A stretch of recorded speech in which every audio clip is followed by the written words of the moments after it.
All right, so we've got Gail Weiss, our accountant, joining us for the meeting. So we're gonna chat with her first, just so we don't have to keep her too long tonight. So Gail, thanks for joining us. Just to kind of set the stage here, um, uh, I shared some information that I think you had communicated with Haley regarding our plan to have a couple of warrant articles on the town warrant for this upcoming annual town meeting, one of which was an article that would appropriate $150,000 for PFAS mitigation, uh, transferring it from cash reserves.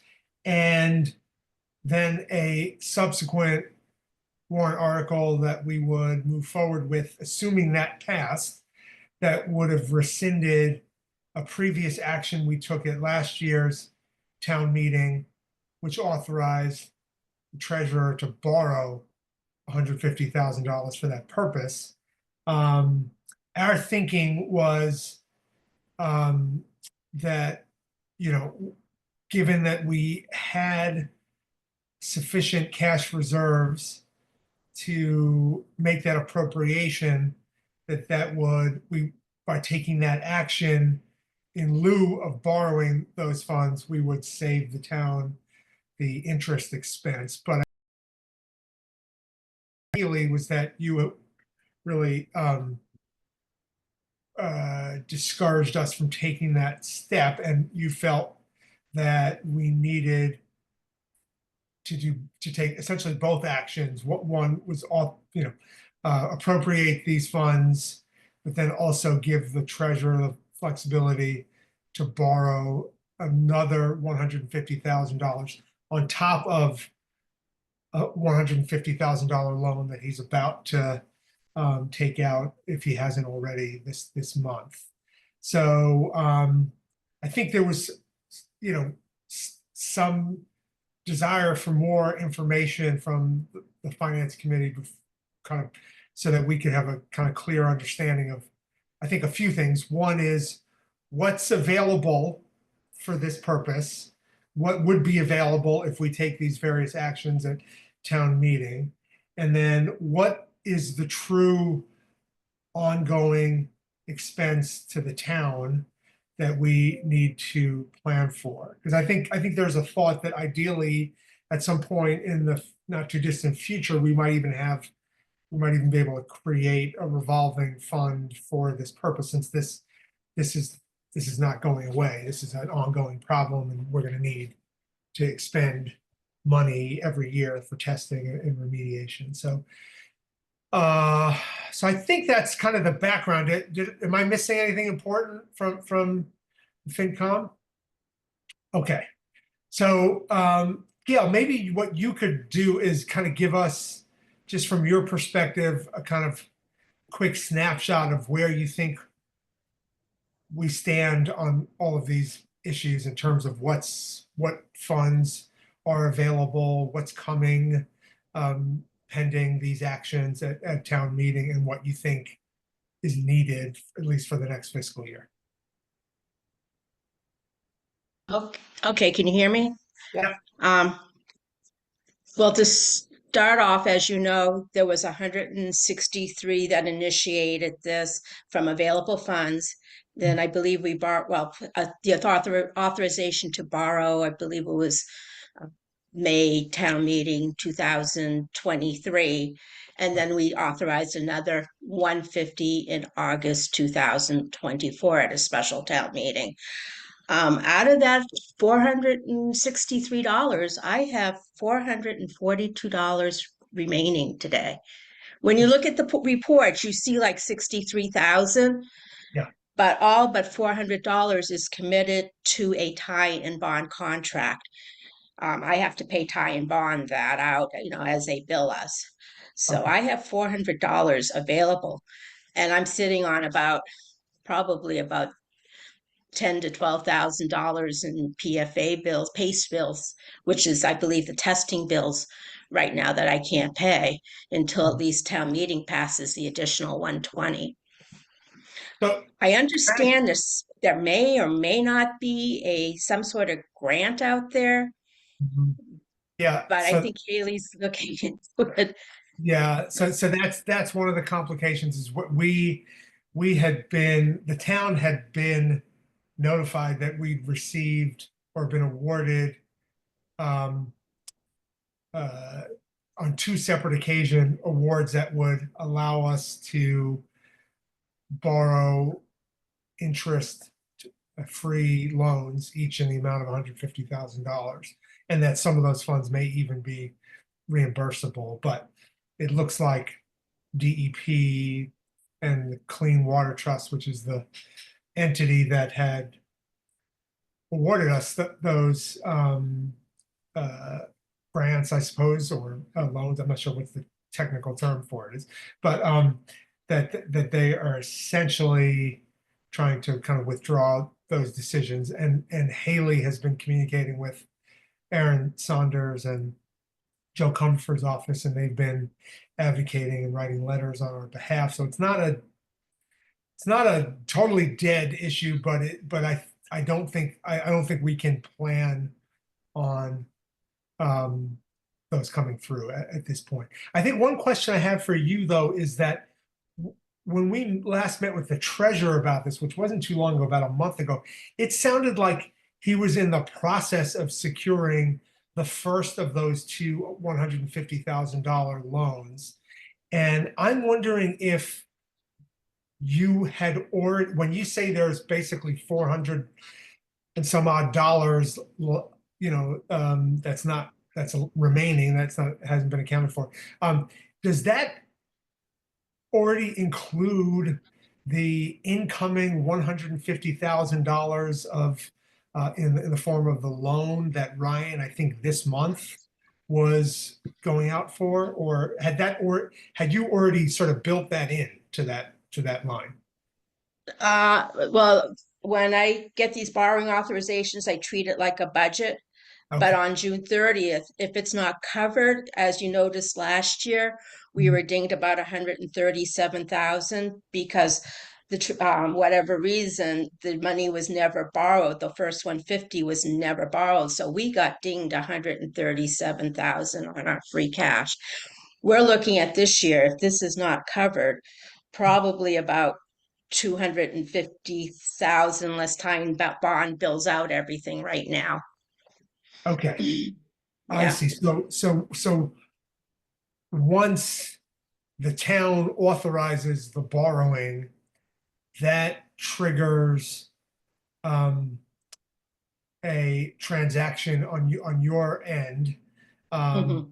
that essentially uh, it brings into that expense line the Yes. $150,000, in this case, the $150,000 that had been authorized, even though the loan actually hadn't been secured. So the fact that Ryan this month is going to be, or the town is going to be receiving $150,000, um, that those funds that were already essentially built into that expense line. So that's not gonna help us. No. Yeah, I understand now. Okay. Yeah. All right. So, and then what are what, I guess, and I'm not sure, this might actually be a better question for Haley, but what is your understanding of what our costs are going to be for ongoing testing for next fiscal year? Has anything been I communicated? I see about 30,000 being paid, I believe, to PACE for quarterly testing. Okay. I have no idea what you are, what you guys are required to do, but right now I'm paying 30,000, approximately 30,000 a quarter. And then if somebody needs a new filtration system, part of that money we spent on was $95,000 in filtration systems. I imagine those are one-time costs. Mm. And, outside of maybe one or two, those costs are set, but it's the testing which runs 30,000 a quarter. All right, that's consistent with what I think we had been told. But Mhm. I think one of the developments is that it looks like the required schedule of testing may have changed or be in the process of changing, where it will no longer be required to happen on a quarterly basis. But help me out, George, Susie, on a semi, Six like months. 6 month base, every 6 months. And Yeah, we're trying to verify that. We don't know, but that's what I Well, think. I can tell you that's what's happening in my house. I have a poet in my house, and it's been twice a year. Okay. All right. So that would, so if that's the case, that we maybe what one working assumption we can have is that the testing cost for FY 26 will be around $60,000. Does that seem like a reasonable assumption to people based Well, I on? would say that's probably a question that Haley should confirm for us. Yeah. Yeah. I happened to be in the select board meeting just before this, and during her update, she mentioned that I think Aaron Saunders has written a letter and on our behalf and is advocating for a change that may actually require it to only be an annual testing. I think at least in certain circumstances. I think I forget the terminology, but like if it's a non-detect or something along those lines. Does that make sense to Yeah. people? So we may even have a further reduced schedule, which would save us on the testing costs. But I don't think we can assume that yet. Bob? Yeah, I just want to ask Gail, so I'm clear on this. Hmm.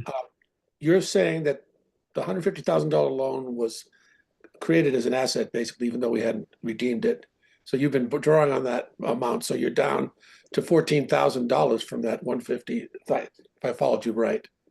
400, 400, okay. $400. That's all I have left to spend. Okay, and that includes the whole $150,000 loan. That was Yeah. credited on your book. Okay, I'm so out 300,000 right now. you're out 300. So please explain what you mean by that. I don't get that. It means the money has not been borrowed. And if it's not borrowed by June 30th, it goes against our free cash. Right, but we do have a loan that's pending, so we're gonna get 150. And what will that Right. do? That will offset at 150, and then if town meeting votes that available funds, and that was another 150, Yeah, right. I Right. should be okay for June 30th. Mm. I would just suggest don't rescind anything right now. I mean, Mm. if you because it should take me to June 30th, and it should pretty much cover almost everything where we do not get dinged by Department of Revenue when Right, I so, send into free cash. so if I'm understanding you, you're saying that the loan, which is gonna be finalized, the coming month, and the 150 cash, you're gonna need both of those to balance your Yes, expenditure. I do. Yes. So that you're gonna need, just from your own estimate, on the upside, $120,000 to address the probable expenses for the next fiscal year, Yes. 30,000 a quarter. Mhm. That doesn't count filters for the new poets or any of that, but so, So the only amendment to that, Bob, is that it might not, if we're not required to do quarterly testing, but we're required to do every 6 month testing, it might be more like $60,000 instead of except $120,000. we want to cover it if we're wrong about that. So Yeah. I'm thinking I just wanted to be sure I understood you. Now I think I do. So, and also, we don't know whether this PFAS diffuses itself and disappears over time. We don't know. But we have to plan it for the fact that or the chance that it won't. Don't But count on you it. expect water to become diluted by new water. I mean, right? I mean, like, is there new PFAS coming into it? I don't know. Mhm. Well, it's in the George, you know. soil and it's going to leach and it's going to take years to leach out. George. It also hits your wildlife. Mhm. I'm from Bangor, Maine, and the Bangor Daily News, I sort of read the headlines, and there's some sort of impact to deer deer meat when the hunters go out, and if they're hunting in these areas with known PFAs, it does impact the meat that they hunt. Well, hopefully So- it impacts the ticks too. Well, Mhm. so we took out 163. Mhm. No, An it was appropriation? 136, actually. Okay, I'm sorry. original one I was get my 130. numbers. Yeah. Yeah, Okay, that's good. Let me fix the minutes real quick on that. So I'm sorry. So initially we took 136 in a town vote, and Available. that was from free cash. Okay, I can't remember exactly, but it was available funds, no But borrowing. that's okay. And then Yeah. since then we've spent all of that. Yep. And When then we- we took out then we approved a $150,000 loan in May of 23. And at Correct. the end of May of 24, at the end of the June 24, we had not drawn from that. So you Right. had to Well- take 150 from free cash. No, Well, dinged well, they dinged us. I So you paid just it. paid the I expenses mean, out I of was free trying to cash. work with Becky to get the okay to borrow the money because I had Ryan almost borrowing that money because I knew I needed it. Mm. I don't know what transpired. I don't know why it didn't happen. So because the money wasn't borrowed, I was in a negative, at a negative, when I did my fund balance, I was a negative 137 some odd Got it. $1,000 Yes. at the time. So it was dinged on free cash. So at that point in time, 163 plus 137 was what we spent through June of Yeah. 24. 73. Well, it was 137 minus one. Yeah, it would have been, yeah, you're correct. I'm sorry. Yeah. 136 plus the 137. The The two 137. combined is what we had spent up to that point in time. Hmm. Okay, good. And then since then, all these other bills. So that means you had some leftover money, and all these expenses keep coming along, and you've been paying them since June of 24. So we're looking at almost a year. Have you also been taking that out of free cash? Pretty much. And again, I mean, I haven't been borrowing because it's not unusual when you buy purchases, if you've got the free cash available, as long as it's covered by June 30th, the Division of Local Services Right. doesn't care. It just goes back into free cash, whatever the Yeah. funding is. So, Yeah.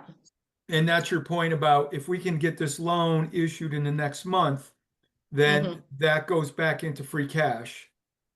And we will have no free cash impact within the current fiscal year. As long as you vote the additional 100, was it 120 you folks 50. are planning on 150. voting in additional 150. funds? Another Okay. 150. Another 150. Yeah, that will be fine. I just didn't want you guys rescinding that other one in case it's needed. In case, because we do have a year to work on getting that other money from the state, which would offset the other 150. I mean, to me, it sounds like Gail, if we did rescind the borrowing, we best case scenario, we might be okay in terms of covering the expenses to date, but that would leave us essentially nothing for our expenses for FY 26. 6. Yeah. So I think I'm now understanding and appreciating why rescinding the previous authorization to borrow would put us in a potentially bad position because we know we're going to have expenses next year. We know they're going to be at least $30,000 a quarter, and so Yeah, we know, can, if it's semi-annual, we know it's 60,000. So my question, continuing on this path that I'm taking, do you know how much we've spent since June 30th of 24 through now that you're hoping to replenish? Do you know what that number is? Well, I know, let's see, FY 24. I know with just the contracts alone. No, I can email it to you to later on, but let's see, 3810. I know there's been probably about 50,000 to tie and bond, probably about 10,000 to to Pavel or whatever, the Walter filtration, and then the rest is testing. So I can more than happy to send you a detail. You think it's close to 150 Um, ballpark? yeah, with tie and the other question is tie and bond. We had a contract for 63,000. Well, when this first started, the initial contract was 44,400 with tie and bond. They billed us. That's now, we're all set. Then there was a second contract for 63,400. I have a balance of $1,100. I've tried contacting them. Are we all set? Is this money available for me to put towards other bills? I have not gotten a response. I called and left an email. I'll try again. And then right now we are on a third contract, 98,000, which we've paid about 35 out. So I've got obligated for another 60, and I don't know how quick that they're going to go through that. Well, I've already factored that into my balance, but are there Okay. going to be more tie and bond contracts down the road once this one's completed? And Okay. I don't know. That's fine. No No, one, that's you fine. know. No, that's fine. Yeah. Just trying to get a sense of this. So the 150 in fiscal 24 is gone. That free cash took Yeah. it. It was certified. We don't have to worry about covering that. This 150 that Ryan is going to be borrowing, hopefully within the next 6 weeks, is going to cover close to $150,000 worth of expending that you've done this year, FY Yes. 25. FY 25. So leaving us pretty much at zero. So Okay. now, Yeah. if at town meeting, if the voters approve $150,000 from free cash and stabilization, we're doing 50 free cash, 100 stabilization. Now we got 150,000, Mhm. right? Now you're in good shape. Well, I'm in good shape for June 30th because I've covered everything, but it leaves me, um, But at like I that said, point, I've got $440 left, with the exception of the tie and bond contract, um, the $60,000 tie and bond that we owe them. It would leave me, let's see, 100,000, 150. yeah, I'm trying to get a It leaves sense me of, nothing for next year, but I'm okay going through most of the year, um, using available funds to fund that, and then around April, having Ryan borrow the remainder if needed, if the state doesn't come through. well, If the state doesn't come through, we'll need to probably borrow the other 150. yeah, I wouldn't count as, so what I don't understand is if Ryan takes out that loan and covers all, and we can put all that money back in the free cash, Mhm. that's basically zero. But then you're caught up on all you still wouldn't be caught up on being able to pay all the bills through the end of this year. Through the end of this year, I'm fine with the 150 but you're gonna vote for the available funds, the 150 he borrows. I'm fine through June 30th. That will cover me. 2025. Yeah. Right. And then I can do what I've been doing for FY 26, float it up to 150, and then a Well, decision I can guess be my made. question is that 150 that we move into the PFAS from the free cash and stabilization, what's going to happen to that money on July 1st? Because you're going to have Well, the 150. free cash becomes available immediately, and stabilization becomes available immediately. So you're So going I'm to take allowed some of to, that 150 and spend it before the year's even over. I hope not. Well, I am, because I am sitting on about $8,000 to Well, $10,000 right, of, and that's fine. All right, let's call it yeah. 140 when we get to the end of the year. But now you're at the beginning of the year with $140,000. Mhm. Is that what's going to dig it? What are you going to spend that on? Is that not going to last through the end of fiscal 26? Um, I'm basically zeroing out because I'm short 300,000 right now. One part of it will be backfilled with the 150 Ryan's borrowing, and the other one is the 150 that you're voting from available funds. That will get me near zero. So George, it sounds like Gail has to actually backfill both the funds from that were authorized at FY 23's or the Mhm. 2023 town meeting that we ended up getting dinged on because the money But I was. thought it was already out of free cash and certified and didn't have to be backfilled because it's already decreased our free cash. Well, I thought so, that's what Gail said. yeah, but Gail, you're saying you're short $300,000. I'm assuming that's including the funds that we got dinged on, the expenses that we got dinged for because we didn't borrow in Fiscal 2024. 24. Is that Right, you right? didn't borrow the 150. Also too, I'm gonna have, like I said, tie and bond is not the quickest on invoicing us. So right now, I am sitting on about $62,000 in cash in order to pay tie and bond when they invoice us. So I guess it isn't quite, I've spent a full 300, the full 300. I probably spent just under 250, 240 because haven't spent it even though I have set it aside, but the cash is there. Like I'm just trying to get through June 30th without getting dinged.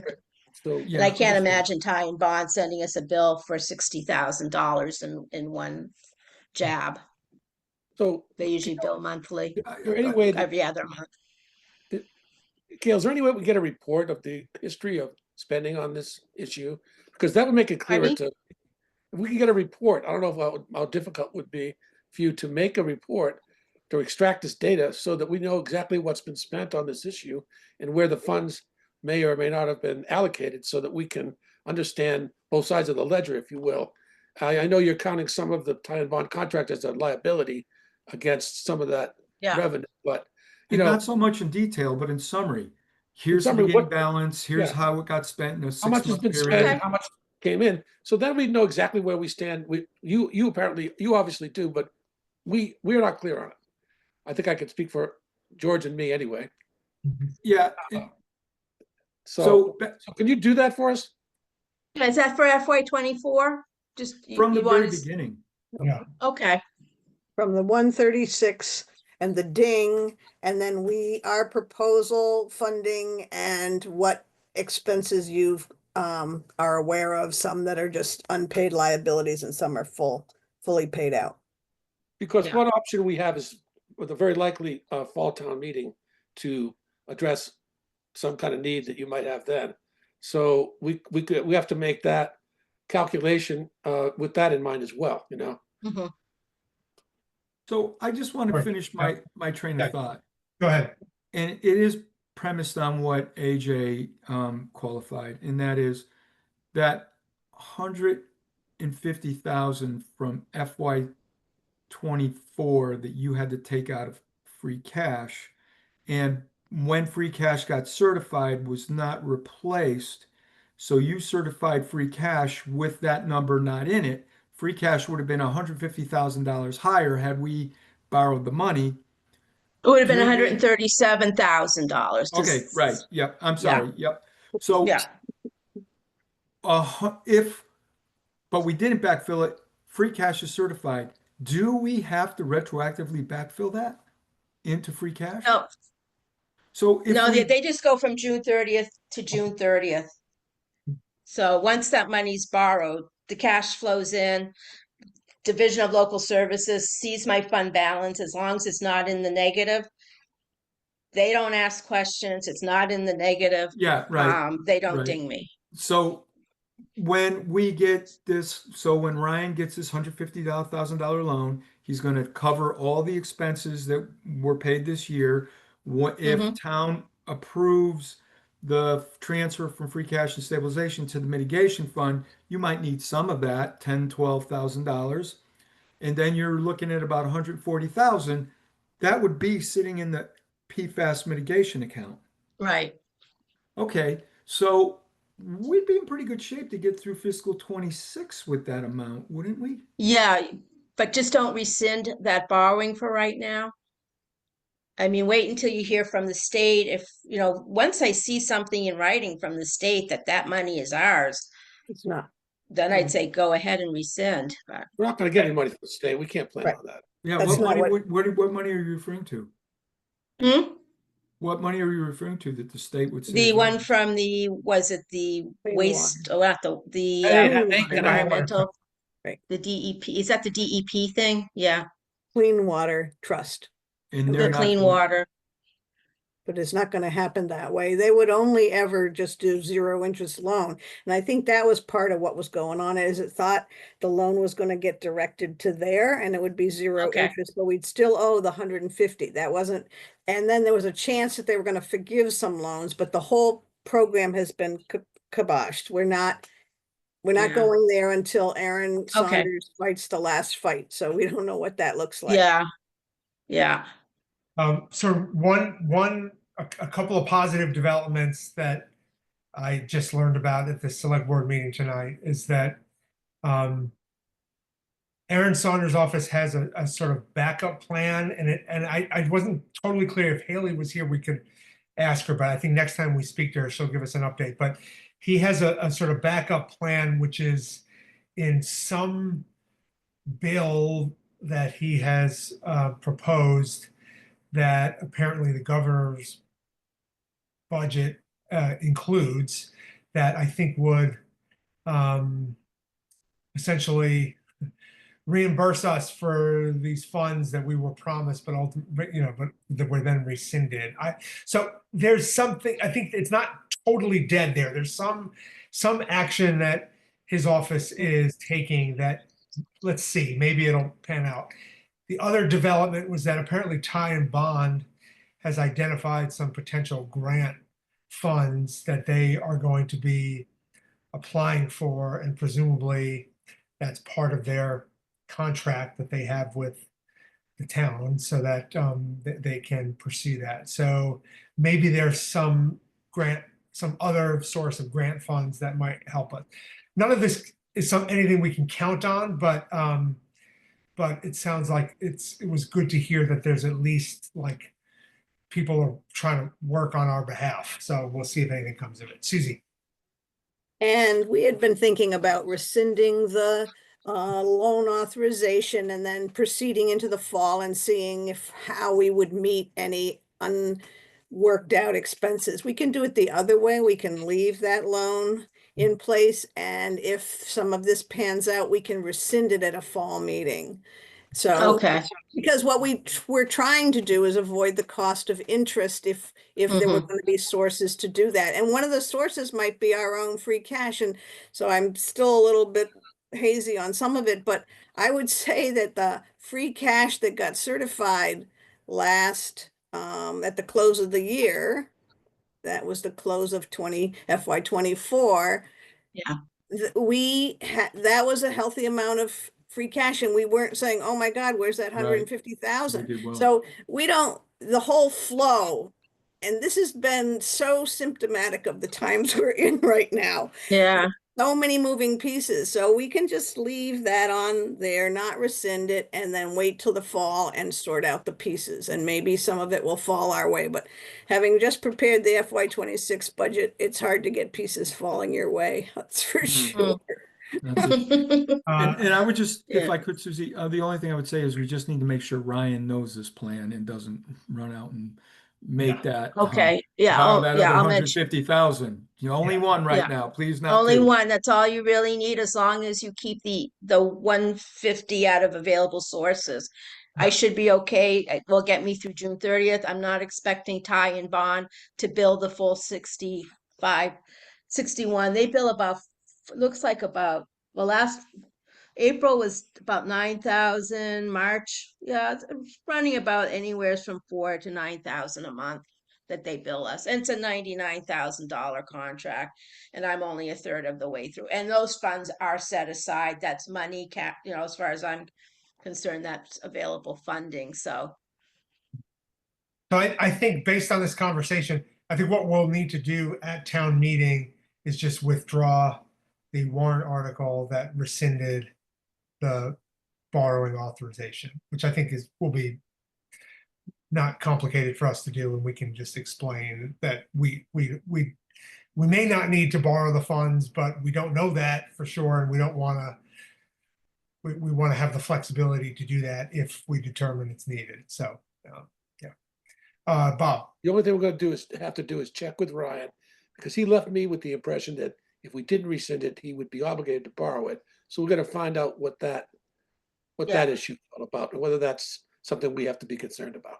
Yeah, I'll but just I email think- him once I'm done with you and just say, are you just borrowing the 150? And that's all we need for right now. And don't borrow the 150 until further notice. Don't even think about it. Oh. Yeah, I mean, on the, in the sort of unlikely scenario that our PFAS funding article doesn't pass at town meeting, then, you know, he will need to borrow it. But Yeah. I suspect that's probably not likely to Mhm. happen. And when he met with us and we talked about this issue, he gave us a timeline for that second loan that was, I think, in August or so was when he would need to Mhm. take that action. Right. So I don't think he was planning on doing anything in terms of that loan, like in the next few months. So, but you know, Yeah. you can confirm that with him when you speak with him. Susie. Okay, I'll just confirm he's only borrowing the one from Yeah. 2023, and just make sure it's that one. So Yeah.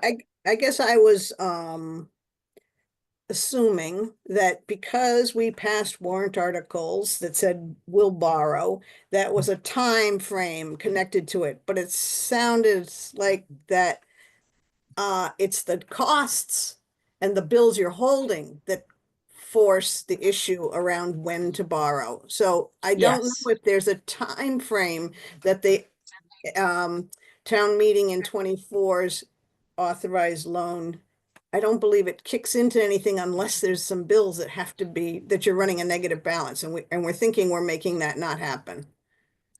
And one of the reasons is you really don't want to borrow till you have to.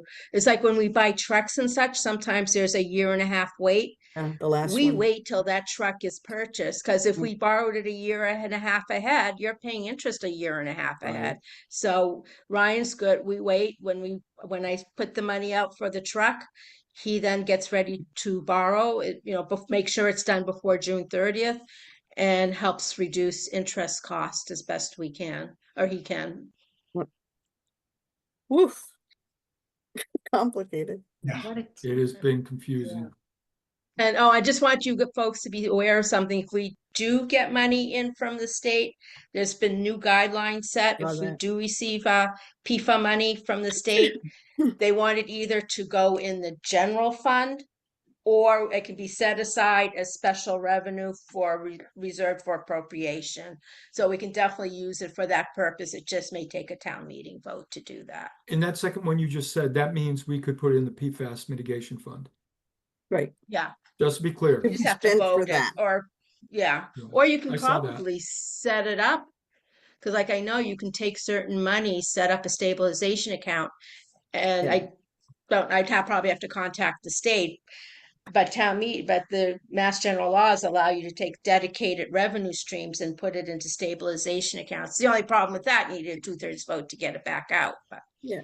We, as far as it you just sounded put it like in, the governor's action she just took would not make it have to go through a town meeting vote.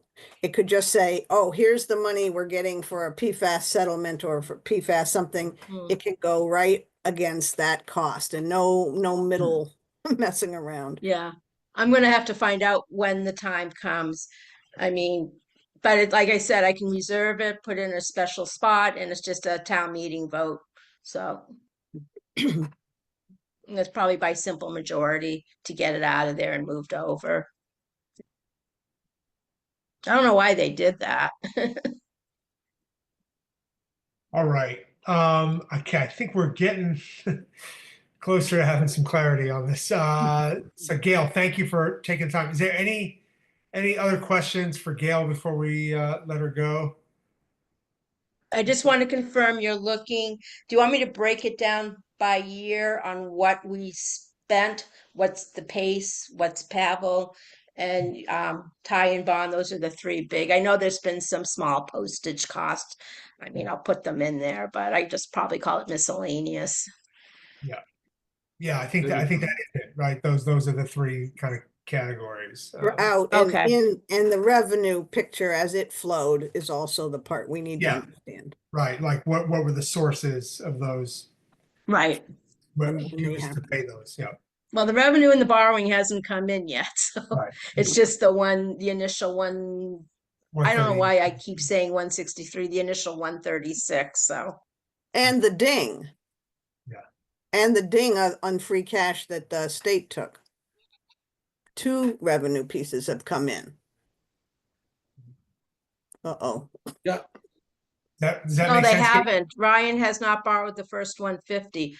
Once we get that 150, that second piece comes in. Oh, And then when we vote at Maytown meeting, the other available funds to pay the other 150, then that's the third piece. And then that other borrowing is just hanging out there. Hopefully we won't need it, but, and we'll get our other stuff resolved with the state. okay. Well, a report will be helpful. Yeah. certainly. Mind-boggling. Mhm. Thank you. Yeah. All right. Yeah. Thanks, Gail. Appreciate it. Okay, All right. bye. Good night. Okay. All right. So I will let Haley know that our plan is to withdraw that warrant article at town meeting, right? Do we need to take a vote as a FinCom on? Yeah, I bet we do. Yeah, we probably should. So let me make a motion to withdraw the warrant article that the FinCom has sponsored that rescinded the authorization to borrow $150,000 for PFAS mitigation. Second. They haven't signed the warrant yet, have they? That's I what don't, tonight is.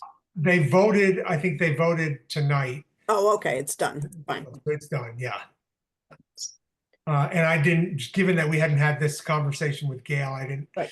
feel it was appropriate for me to pull that during the meeting. So, but I don't think it'll be complicated to do it on the floor. Right. Right. Okay, any other discussion? I think there was a I second. just want to Bob. emphasize my point, which is I'd like to be clear with Ryan that what Susie said and what Susie expressed to Gail is correct. That is, we're not going to be obligated to borrow the money if we don't rescind that article. I just wanted to, I'd be feel more comfortable if that were the case. Seems like that is the case. We could just leave it set and we still wouldn't be obligated to borrow that. And I would support that if that were the case. Yeah, you're only Yeah. obligated to borrow when I'm in the hole on June 30th. Right. Okay. We'll send you a rope.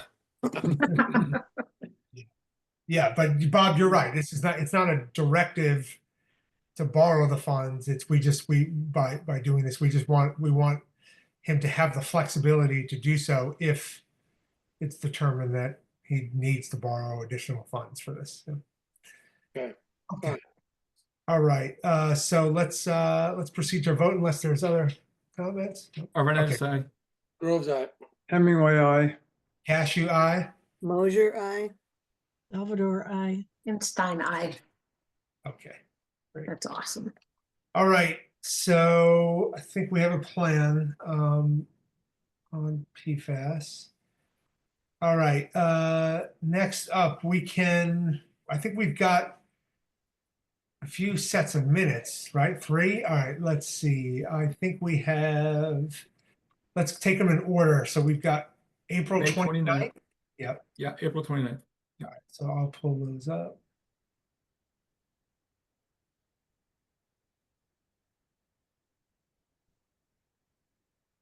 Oh,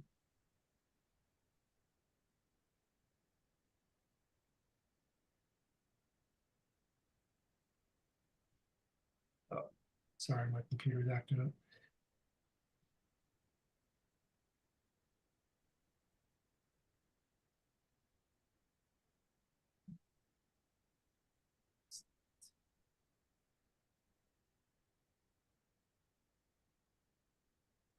Oh, that's not it.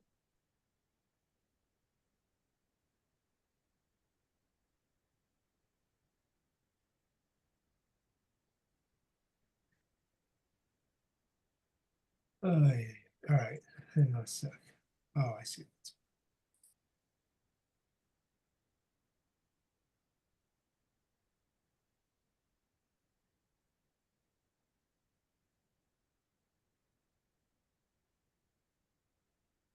I can pull them up if you want. That might be good. Adobe's making me log back in for some All reason. right, yeah, just set me up and let me share. Great.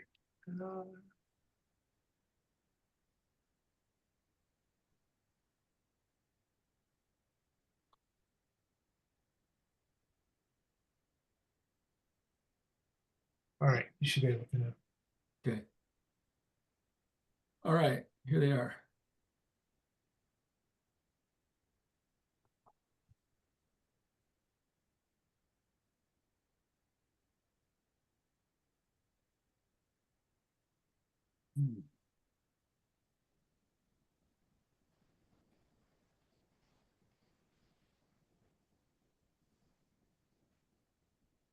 Nothing?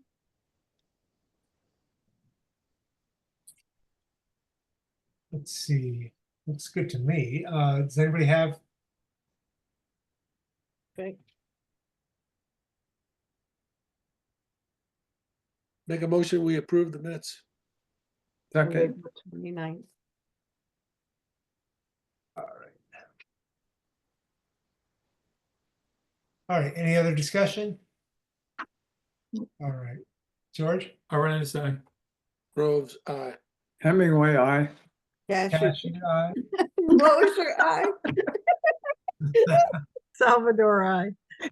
And Stein, I. Two. You jumped the gun there, Susie? All Yeah.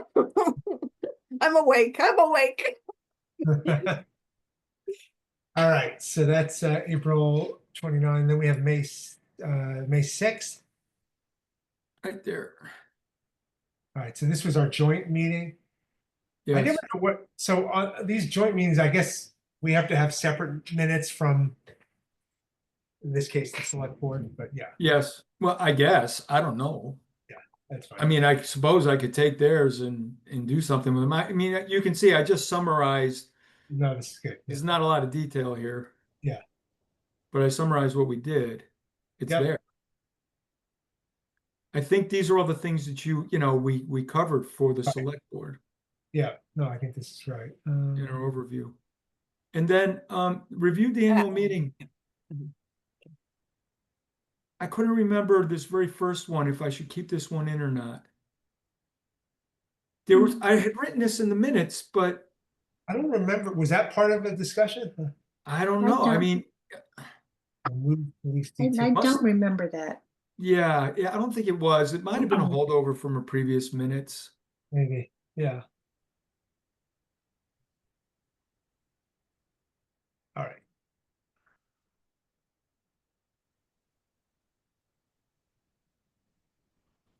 What do you think? Looking good. Looks good. I'll make a motion to approve the minutes as amended.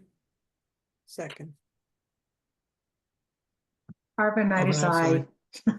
Yeah. Well, I don't know. There might have been a discussion. Groves, aye. Hemingway, aye. Cashew, aye. Mosher, aye. Salvador, I. And Stein, I. Okay, and then next up is the 13th.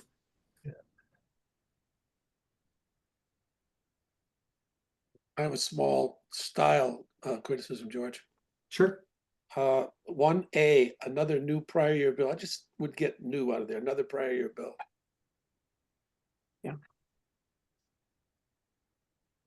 Okay, That's all I can find. Everything else is great, George. thanks. I think, George, at the top, when you have the list of members, there's something that says attending none. I think that might be a typo or something.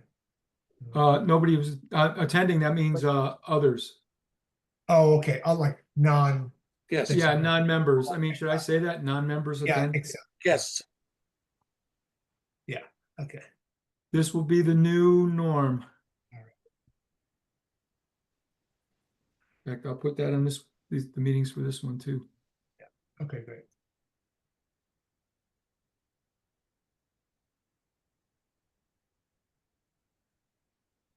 Everything else? Yeah, George, Yes. section 3, A. The town's so- expenses? Yeah, 5. Oh, B for 5. A semantic field of words that highlights the key aspects of maintaining. Let's see.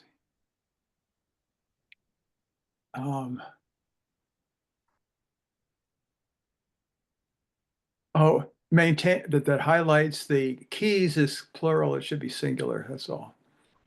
key aspects. Oh, okay. You're right. It's a minor. Just, Yeah. I'm sorry. No, Just a minor. let's make it good. Yeah.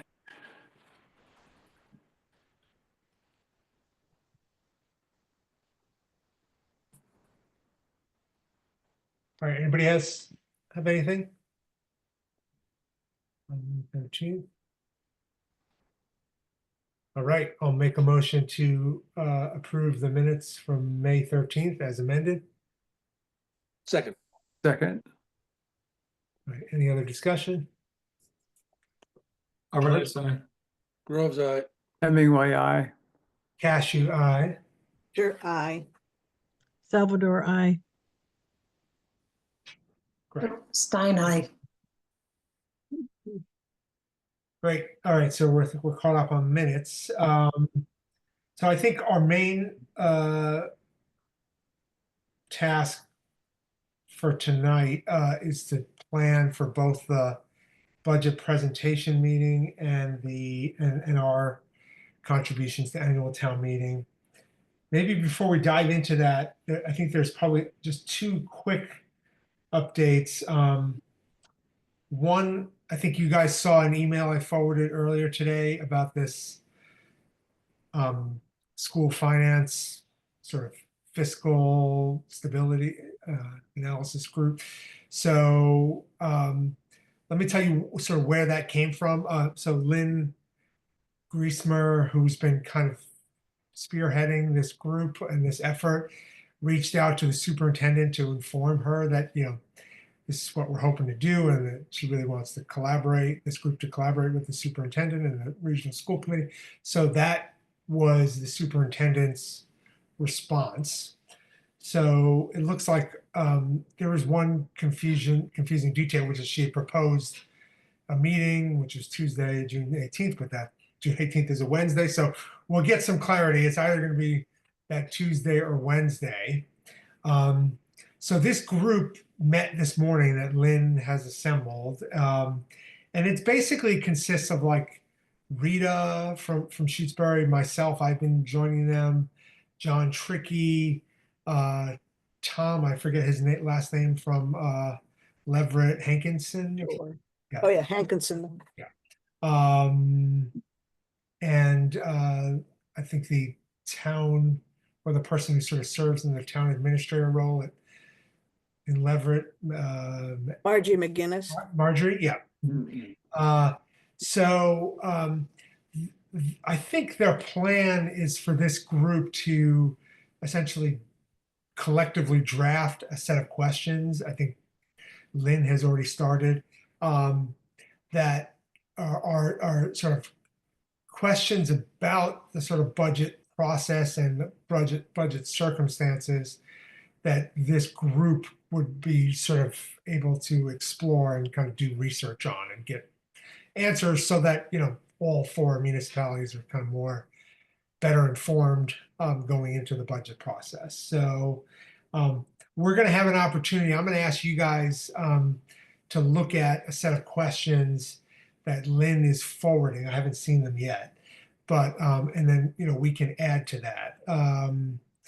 Examples like are I think John Trickey is particularly keen on this question of how do our expenses compare to other districts serving a similar composition of students, like that, sort of that kind of broad question. I think he has an assumption, but this ought to be explored by this group, that our expenses exceed other similar districts. I think that's an open question, but anyway, this group can can really pursue that and collect some information and data and analyze that. I think other kinds of questions would be like, each year the superintendent has proposed a set of cuts based on what is required by the cuts to the budget each year. And I think there's some sense among some members of the Amherst Town Council that those haven't actually translated into staff reductions. I think there's some data that the town council looked at recently that suggested that the overall total FTEs in the region has been pretty stable, despite the fact that, like, for the last several years, there have been kind of proposed staffing cuts to essentially make up for the cuts required. But anyway, so I think there's going to be questions along those lines. Anyway, I think the point being that you guys are going to have an opportunity to us kind of collectively to draft some additional questions that we want this group to study, basically. And I think one positive development about this is that the superintendent has identified a kind of third party sort of mediator from this Massachusetts Council of Regional School Committees, something along those lines. So there will be a sort of a neutral kind of third party professional that'll help kind of guide the discussion, which I think was a smart decision. Anyway, I just wanted to get you guys up to speed on that. I see hands. So Susie? So I'm a little confused. Mhm. A while ago, a couple weeks ago, a month ago, you told us that there was a thought to create a strategic task force, and you listed the members. And then there's this letter that talks about convening a 4-town style meeting. And then later in the like 5th paragraph, it says, this session will bring together a school committee, 5 reps from each town, members of my team. So is this replacing the concept of task force? I don't think it's replaced it, but I think that task force, at least from Amherst perspectives, before it can be formed, like the Amherst Town Council has to take an action and to authorize the formation of that group, at least for their purposes. They have not done that. So that no task force has been officially formed yet. I think Lynn is thinking that, like, this is essentially part and parcel of that process, that this is sort of a first step in kind of forming a group that will kind of study these issues and provide guidance to the larger group of decision makers that participate in Fort Towns meetings.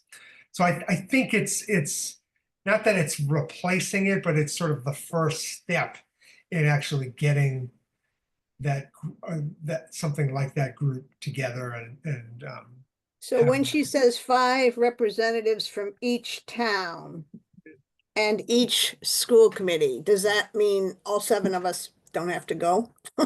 Correct. Yes. And I told the select board earlier tonight that one of the things they're going to need to do before that date is identify, because I think it's their call, right, as to who those representatives are. So to be clear, I think these would be 5 people in addition to Anna, who's our rep on the regional school committee.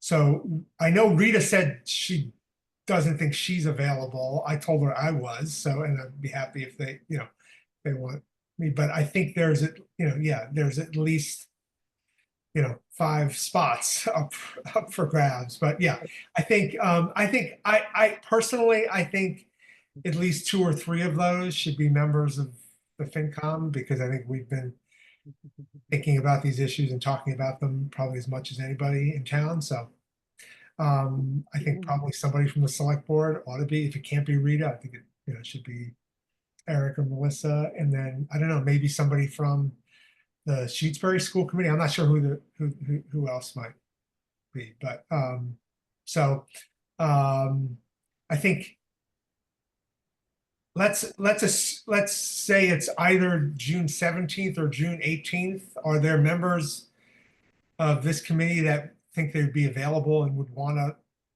to participate in that?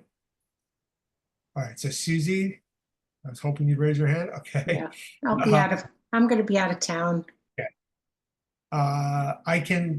I'm available. Anybody else? If I'm in town, I'd go. Okay, I'm also shaky for, in terms of plans, yeah. yeah, my plans are up in the air. I know I'm going to San Francisco. I just don't know what dates. Okay, I'm gonna be a lame duck, so probably Mhm. wouldn't be appropriate for me to go since I'll be finishing up my term here. okay. Hmm. All right, well, let's see what the select board wants to do. I'll let them know that at a minimally, Susie and I are available, and potentially a third member of the FinCom could join us. Yeah. Okay, so there's that update. Yeah, sorry, the only other update I wanted to share is that I met with Donna, Rita, and Michael about the solar bylaw lawsuit, the legal expense warrant article, and I think it was clear that I think the reason the meeting was happening was I think Donna had some real concerns about the warrant article itself, and I think sort of felt like there was very little information that the town would actually be able to share with the town and engage the town in a discussion about. And so she sort of felt like this might potentially put the town in a, disadvantaged position as far as the litigation. I won't bore you with all the details, but long and the short of it, by the end of the meeting, it was sort of clear. I think Rita felt like it was important for the select board to have some sense of what the town wants to do. And so I think so by the end of the conversation, I think Donna understood that this article needs to be put forth at town meeting. I don't know if there's going to be a very robust discussion because I think they're sort of very limited in what they'll be able to share, but long and the short of it, there will be an article, and so we'll see what happens. And I made clear that the FinComs and that this is going to be articulated at a town meeting, that we have not deliberated on the merits of whether that article should be passed or not, but we had a strong view that the town residents needed to make a decision at town meeting about whether they wanted to make these resources available to the select board or not. And that was the extent of our discussion about it. So George? Yeah, I actually, my hand went down Okay. in our previous conversation Okay. about the superintendent. If you want, we can go back to that after this, but I had a couple points. Okay, sure. Bob, did you have a? Yeah, I just want to make a point about the litigation fund. Yeah. You know, it's a problem when we can't get information and we're supposed to provide resources like over and over again. It really is a problem for me because, I understand the point that there's a privacy issue for the law team and everything, and they have enemies on the other side of the court. But Christ, I mean, sorry about that language, but it's a lot of money that we're putting there. We want to know what it's for. What there should be some way to describe the process or the case or something more than just say, just give us another $30,000. It's got to be. They have to do better than that, I think. And maybe that's why it's a good idea that it's going to happen at town meeting, because I think people really need to know what they're spending the money for and whether they support the litigation, our position in the litigation. Yeah. Susie? And I want to make sure that the planning board knows what kind of questions we're looking to answer, not the chances of litigation or all that. We want to know what was already spent, what is, what a ballpark number for if it goes to court, what does a court case cost? Those are the questions that I think townspeople need to have answered. So we don't need to know what they're negotiating. We need to know how much has been spent and how much might be spent.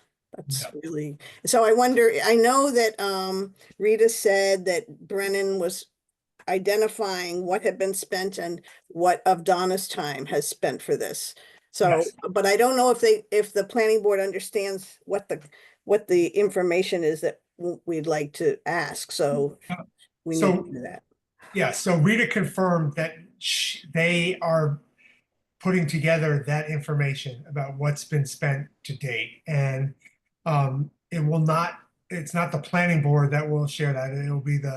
It'll be presumably Rita or somebody from the select board will have up-to-date information about real numbers about what has been spent to date.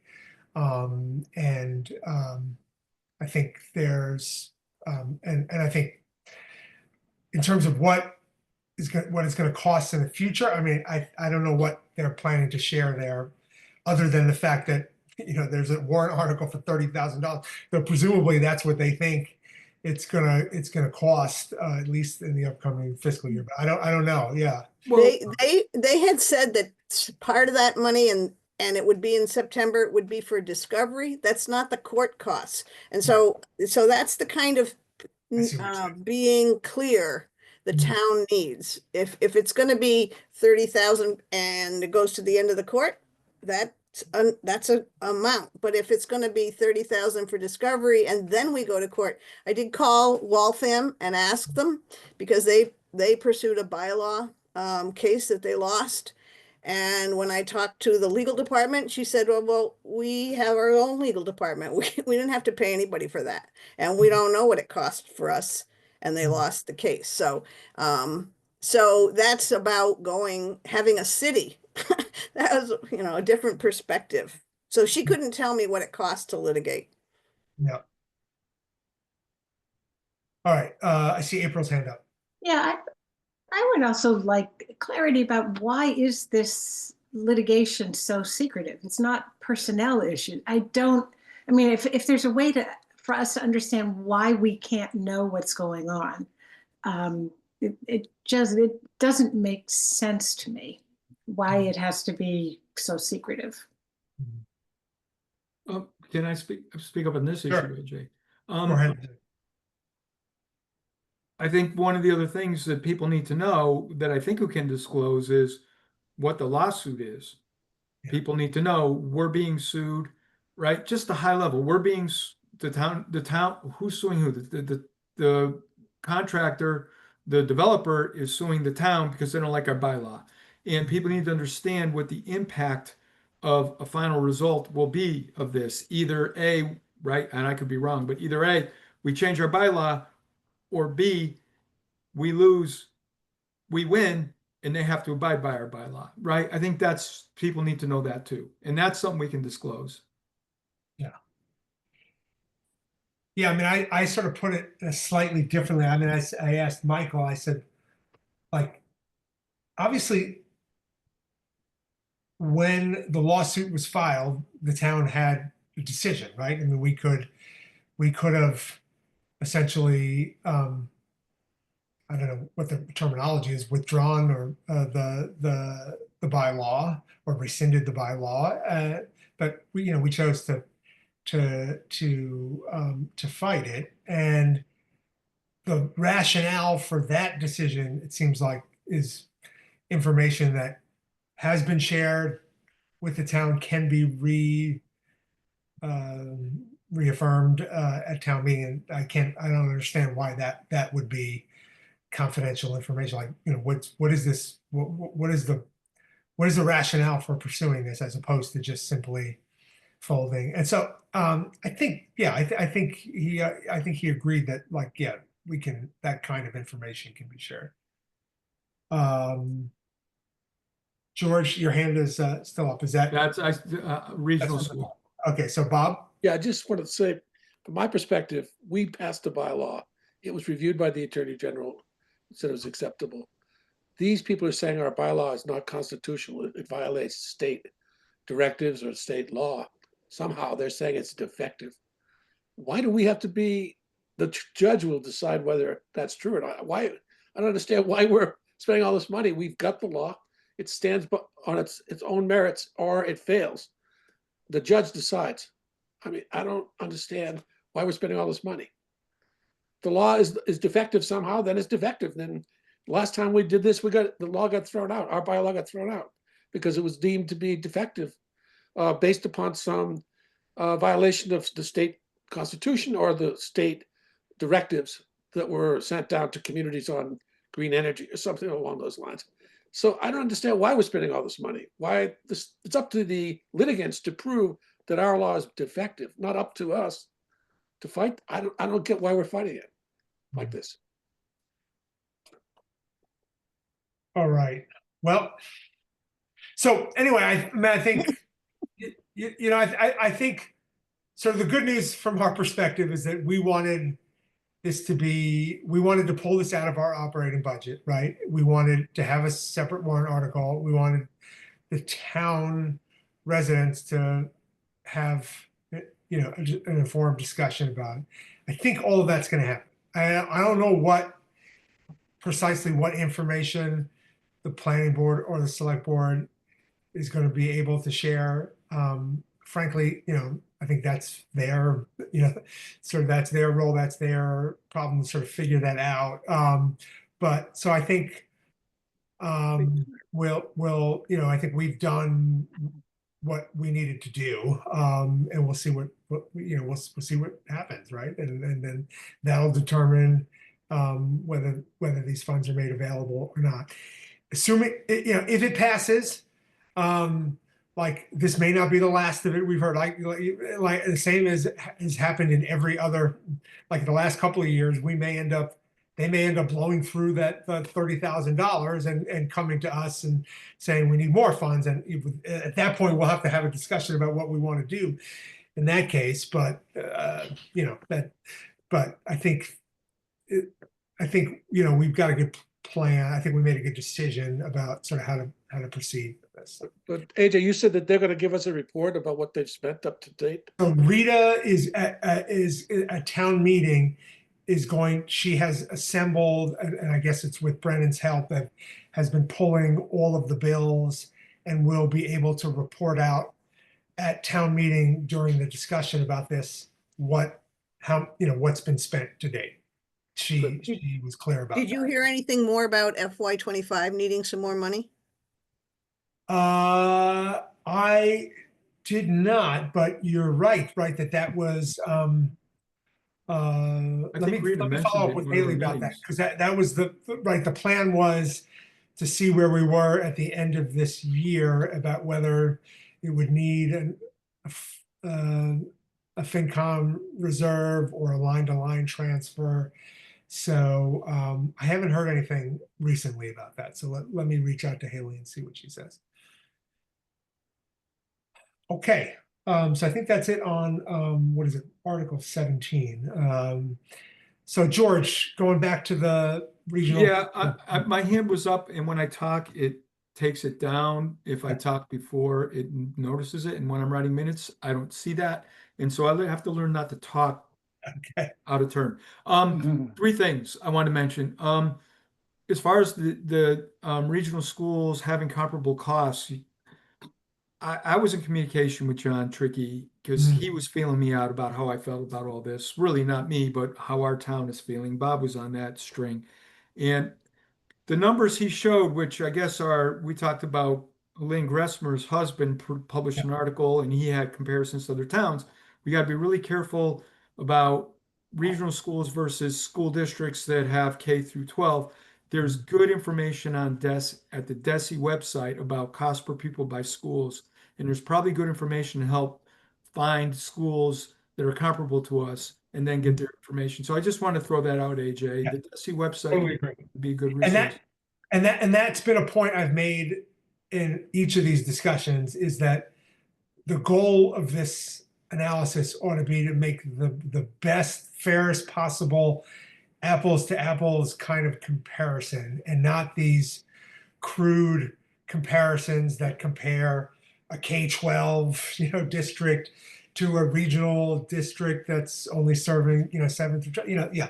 So that's been, and also the recognizing that different groups of students Population. require different types of expenses, some of which Yes. come from unfunded mandates that, the state imposes on. So all of that has to be accounted for. We're a unique community. Yeah. I'm really pleased that the superintendent is hoping to find an independent agency to facilitate. I think that's really critical. And I said that to John as well. I think that's really important. And then thirdly, what I wanted to say was ask, is the scope of this work going to include an analysis of combining the middle school into the high school? Good question. I think it is going to include that and any other sort of structural reforms that could,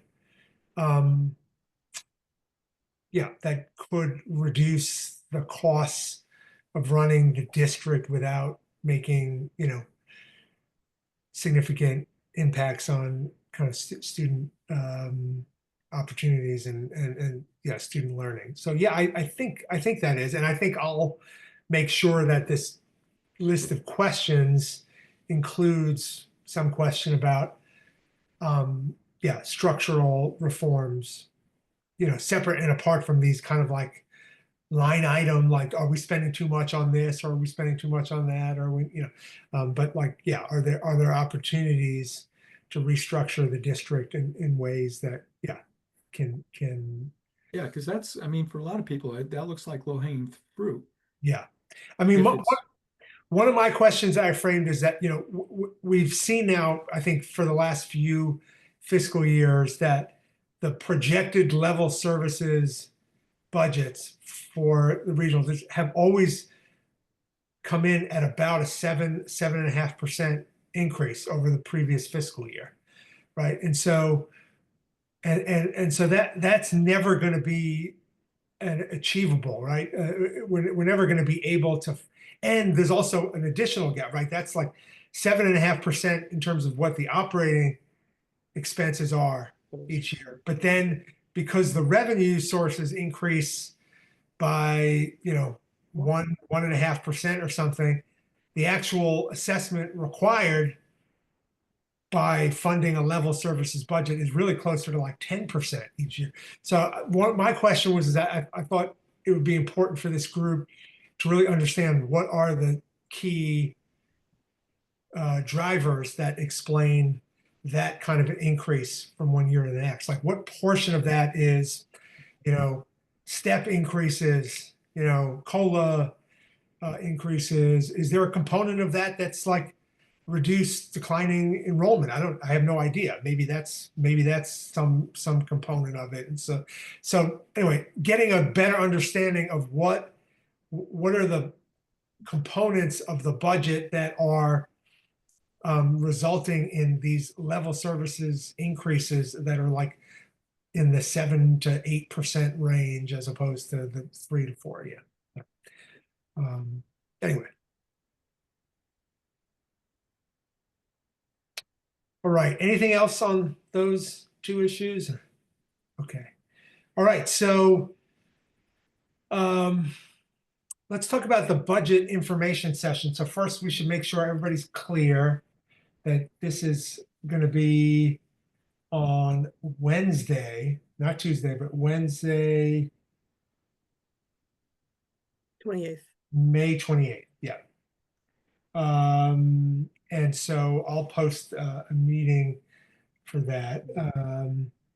And I think there's a couple things I have to do. One is I realized that I have not gotten any clarification on whether Paul Lyons is available to moderate that. I think there was some confusion about whether he's actually going to be the moderator at town meeting, right? Has anybody learned anything about that?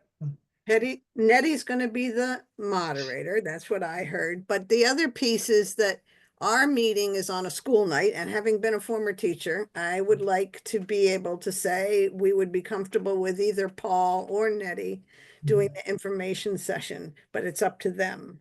Yeah. Because anybody can be asked to do that. Actually, anybody can be picked as the moderator off the floor, but we're not going there, right? Hmm. Right now, Nettie is planning to be the moderator. She's Okay. elected.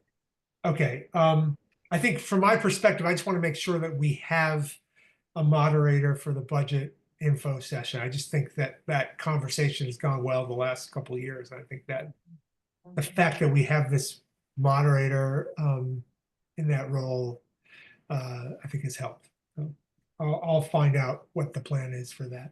April? Yeah, I just want to say I'm not available that night. That's a night I have to work late, so I'll miss it, but I'll watch the You can't recording. moderate. I won't. All right, well, sorry to be missing you that night. Okay. Let's see. Well, can we clarify if this group would be comfortable with Paul or Nettie? And give her the choice, or give them the choice? Yeah, I'm fine with that. Does anybody have a concern about that? Nope. So is there any news on the replacement members of the finance committee No. selected? So I think what I need to do is two things. One, I've got to find out who's going to moderate our budget info session. And then I've got to draft a town announce that that does two things. One, basically announces that we're going to have this information session, and then also says we're going to have we'll have vacancies on the committee 3, and that this session would be a great opportunity for anybody who's interested in learning about the finance committee and potentially volunteering. Susie, You can also throw in that the budget and the report have been posted on our website, both on the homepage and on the FinCom page. So mention that so people can look. Yeah, I'll include a link to that. And I think you told me, Susie, last week, but I forget. Should I just talk to Haley about that town announce, or Brennan, or? Yeah, I think you write it up and they can Okay. put it up for you, or they can show you how to do it so you can Okay. do it at your own pleasure. All right. Let me do that tomorrow. Okay. And then how do we want to structure that conversation? So I think there have been two things that have happened in the past. One, we've done kind of a short sort of overview of the budget and related issues. And then the moderator has had a set of questions that were provided in advance of the meeting, and Paul had kind of organized those so that, like, duplicate questions, he sort of summed up as a single question. And then I think he took live questions from attendees. So I think the question part, that's pretty straightforward. We'll see what we get, and any one of us can respond to any question. But I think for the presentation portion, how do we want to do that? I mean, I think one possibility would just be to walk through the annual report, which I think is how we've done it in the past. I wonder if that's sort of too long, and could the people end up kind of losing and getting buried in details? George? Well, two things. I think the annual report is a great way to do it because it summarizes it. And I think you can move through it quickly if you don't dwell on the numbers. Mm-hmm. You talk about the first section. I got it right here. The first section shows our expenses. The very first thing on it is what you're going to say. Our budget is increased by, and then the next thing you're talking about is there's various sources. You don't have to dwell on it. There they are on the page. So, don't be redundant at all. Mm-hmm. And just keep it moving by people are going to look at it before you start. Mm-hmm. And so you can reference it, but you can keep moving through it. You can ask people to stop you if they have a question. On the pie chart, I noticed Okay, great. I can answer, we can answer that. Mhm. But it is a clear guide and it helps us keep our thoughts organized. The other thing I wanted to say, that's just my point of view. The other thing I wanted to say was, and maybe this doesn't make sense, running this presentation similarly to how we would do annual town meeting, because this is an opportunity for each of us, if we have a role, to practice. Yeah. Mhm. Yeah. So I guess the other key would be, maybe I could share that town report. Well, I'm also wondering, should the committee be live, meet in person at the town hall rather than have the committee be um, disembodied people on a Zoom screen? Oh, Good question. I don't know. I would vote for the Zoom meeting. The town hall acoustics are terrible. They haven't fixed up the room yet. And it's really hard, at least I know my hearing is is slowly getting worse and worse as I get older and older, but it's really hard to hear things clearly, in the town hall. I think online it'll be much more effective.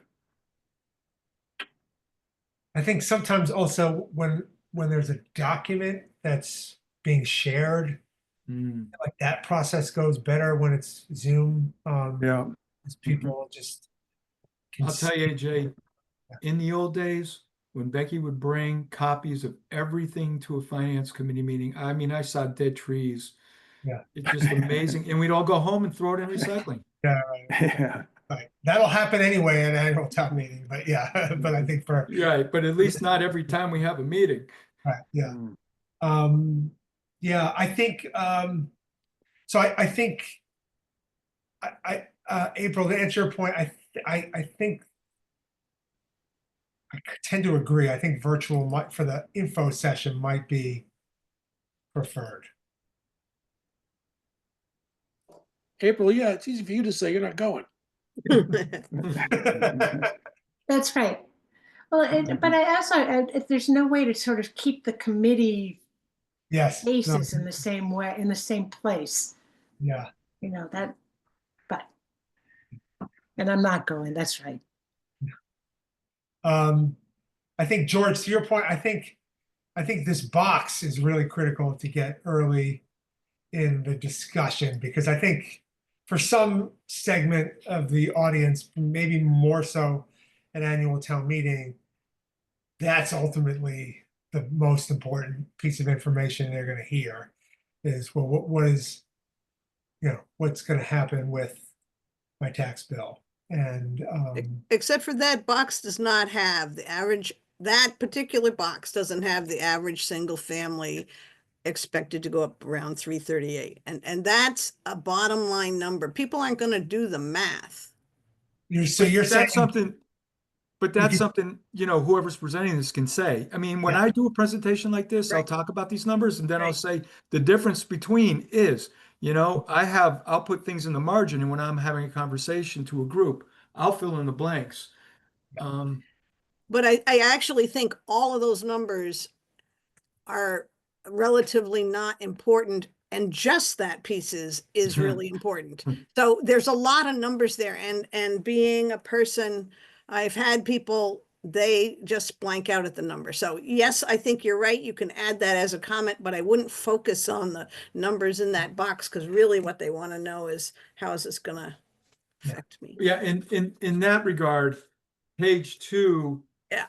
page 3, actually, number 2 is that and the box go together. So right there, the revenues. What's Yeah. happening? Well, we're increasing our tax levy by $354,000. Well, what does that mean? $338 on your tax bill. That's a high estimate, by the way. We need to couch that as the higher end estimate. But anyways. Yeah. So here's a thought I had, and maybe a proposal here is, there's another sort of piece of information that I think might be useful to share, which is not about our budget, but the regional context.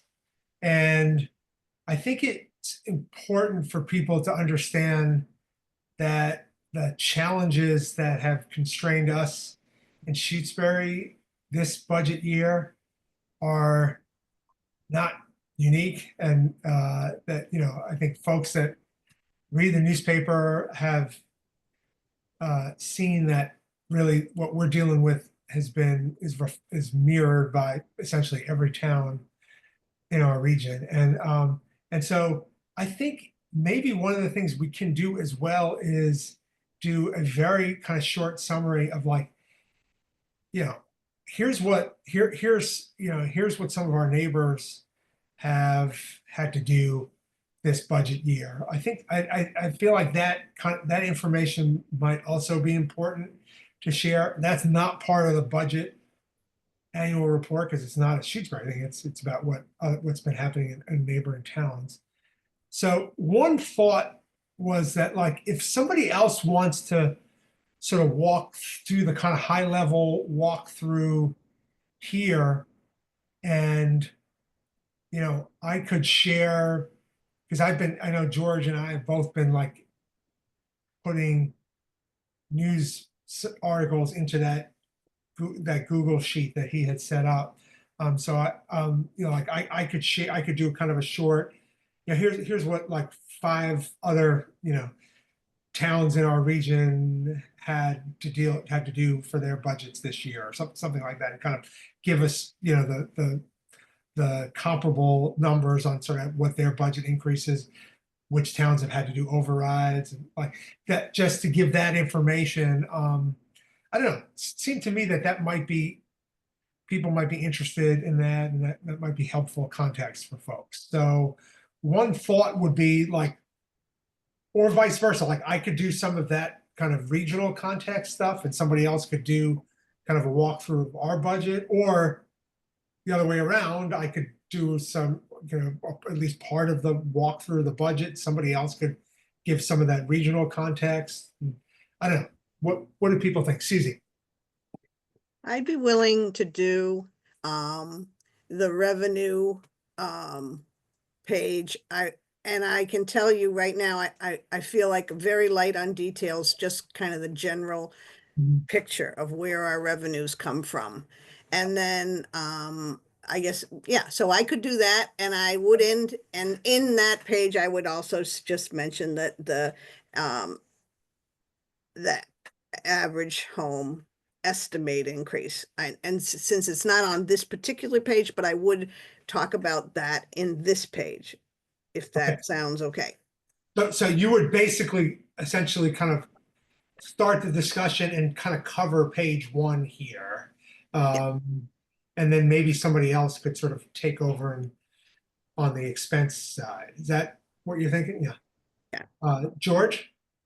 I was just gonna say that, I was kind of planning on talking about revenue at annual town meeting, because I have in the past, and I don't have to this year, but, I was planning on basically pointing out what the sources were, not get into the details, just point out chapter 70, make a comment about chapter 70. Then when I got to the local, make a comment about the pilot, and then go back to the top and explain how 2.5 works, the ceiling and the levy limit, and also use that opportunity to point out that there'll be more, you know, how debt exclusions work, because next year we're going to have big increases in debt exclusions, and then flip everybody to the very bottom and say, and this is how this is how it's going to affect your tax bill, because at the very bottom we have the calculation of the tax rate, the valuation, the average single family. So I'm fine with you talking about revenue here, Susie, and if you want to do it at town meeting, I'm fine too. I was kind of thinking I would do that, but if Yeah, you want, whoever does it should do it at both. The first information sessions of practice. I'll do expenses if you'd rather be the guy on revenue. Or somebody else. yeah, you know, it's just how comfortable you explaining the 2.5 section. That's all. And how that works. If you're really comfortable with that, then I can give it up. I don't mind.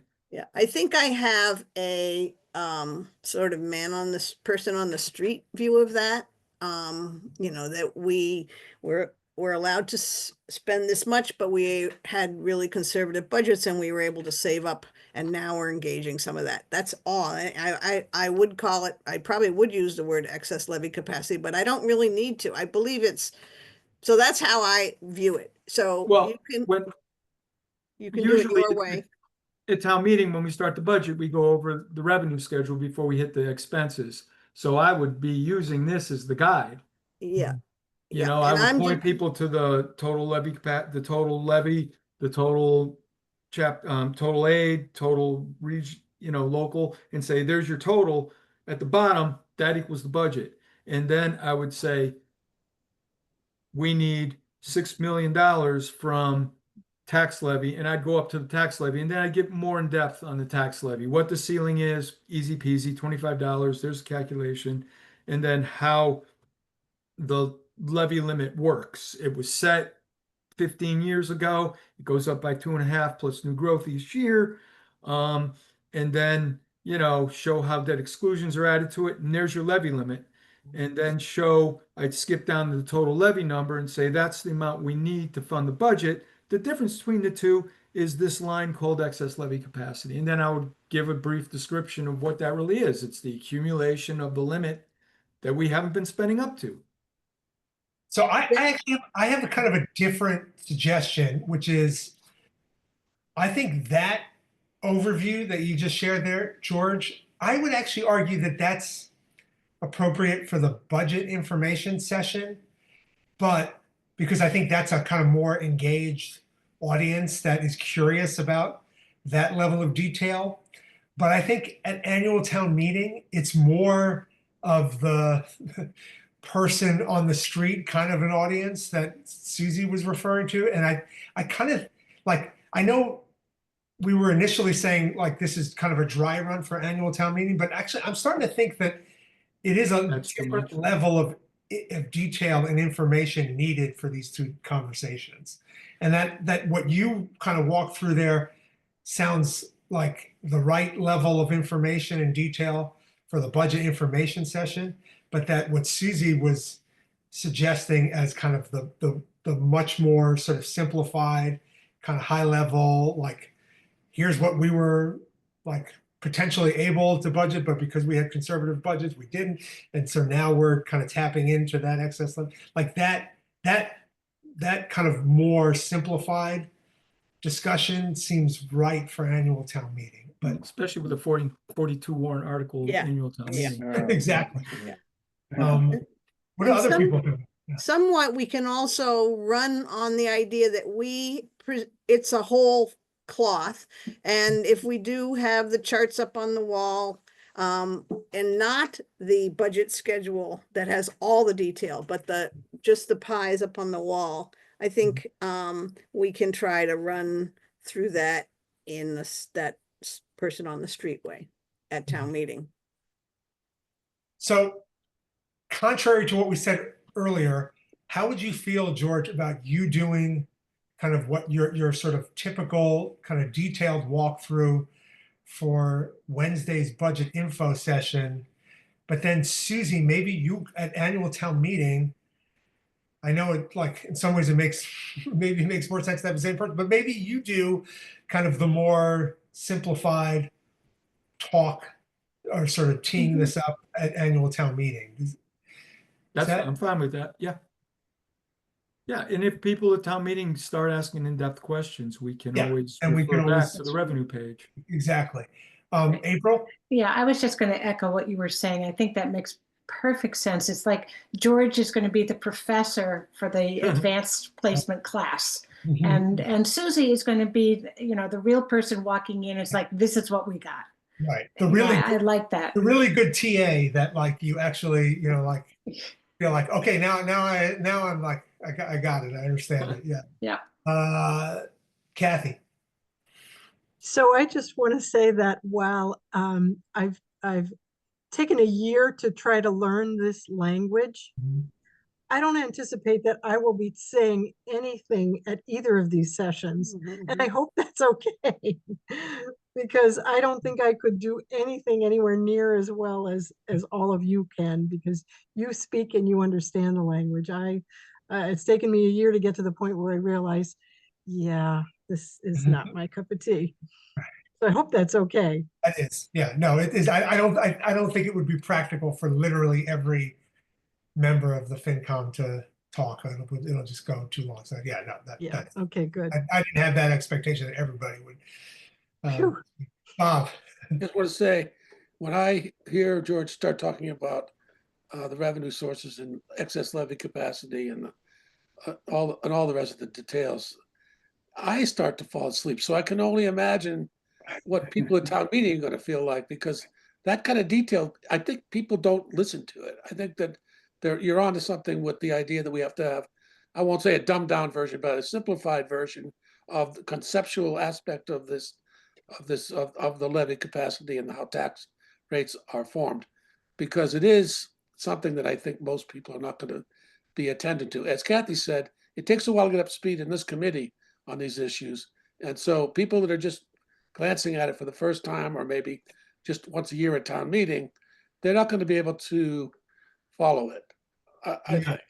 Well, I'm just going to tell you this. I'm fine with that. I'm fine with all that. But in the past, at annual town meetings, I have done this, and people have been happy. And people have walked up to me and said, "That was great. I get it." yeah, And you know, it, I think the way we laid it out this year is pretty darn clear how it works. And I'm fine with not getting into the detail again. But in the past, people have really appreciated it. And I know when we talk about excess levy capacity in previous meetings, I know Mike Vinsky, year after year, that was the thing we ended up talking about. And the way it's laid out this year, it clearly shows here's what we need, here's what we can do, here's the difference. Excess levy capacity, it's excess capacity to tax. And so I'm not arguing for one way or the other. If that's the gut feeling of the committee, I'm totally okay with it. But I'm telling you, it has been useful and helpful.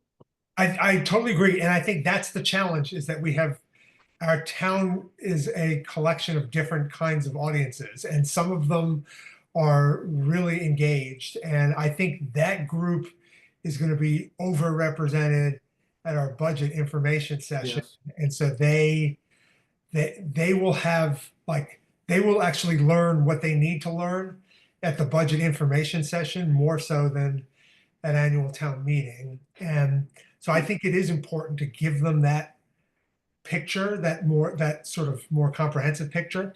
But then at annual town meeting, it's like this balancing thing of like, well, how many articles are there? How much, like, how I think it's a much wider audience, many more people who will find it challenging to sort of follow the picture, because it is a complicated story that we have to tell. So that's why I'm thinking this, like, actually having these two different sort of versions might actually accomplish like both what we need for those two different kinds of audiences. All right, so if that sounds good, then let's do that. Let's have George kind of kick this off for the budget info session on Wednesday, and sort of take us to the kind of pretty much what we see on this front page. And then maybe, Susie, how would you feel about doing like the kind of expense overview, and then like what are the kind of key significant changes, kind of walking through this list? So you're saying at town meeting, do both the revenue and the expense one, or do you want me just to do? Yeah, maybe, or at town meeting, maybe you could pass the baton to somebody for page 2 here. Oh, you were saying for the info session, just did I want to do the expenses? Sure. Yeah. Sorry. Does that sound good? Yeah. All right. And then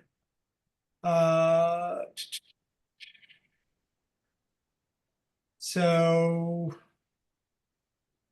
trying to think, like, I think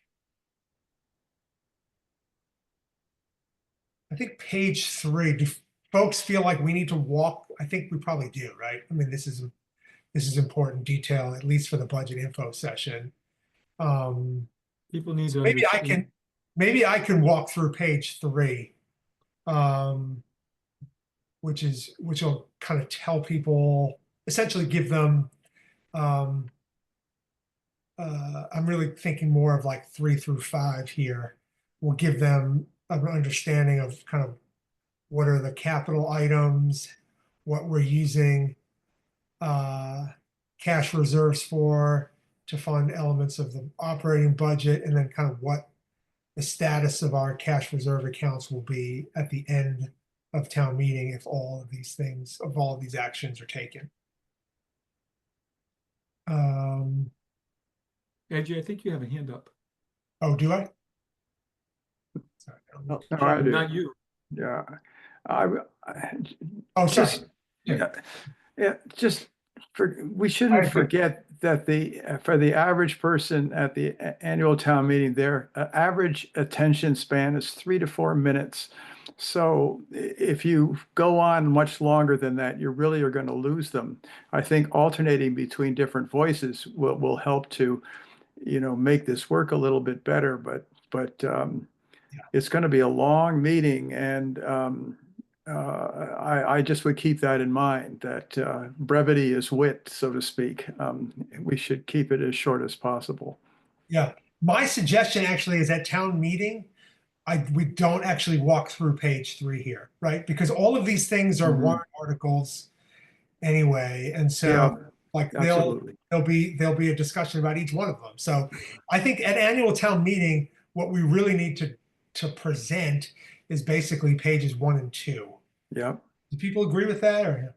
Well, the Yeah. other thing I would say is before we hit the warrant articles for the cash reserve use, Mhm. we should make reference to page 3 and 4 and let people know that you can see our starting balance. You can see a summary of all those warrant articles that will use reserves, and you can see what the impact will be, period. Yeah. They can all flip the page and look and see that. But like I was looking at just real quick, I was looking at all the warrant articles for the CPA. And I'm kind of asking myself, how much do they have? They're spending a lot of money here, and what's their balance going to be like at the end? And I just think people will have a better perspective on the cash. Yeah. No, And, I and think this is here; they should know it, but we should direct them to it before we get to those.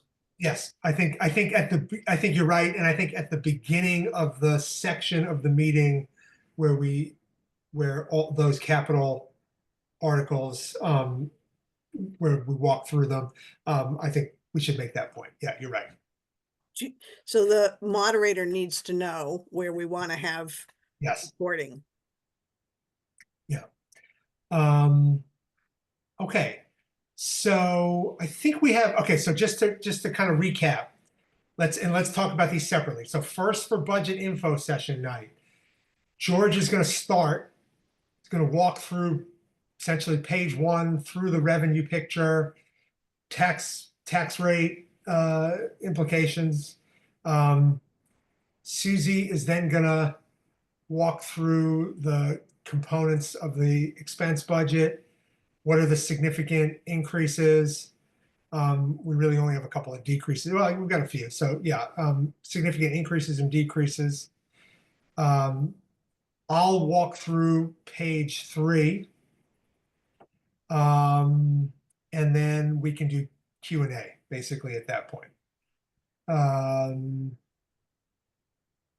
All right.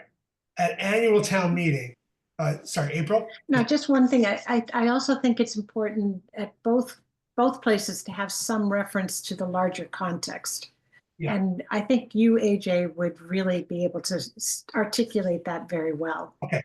So maybe what I'll do is yeah, sort of after George and Susie have walked through the Shutesbury budget, I'll say, okay, you heard, you recognize now that we had a lot of challenges.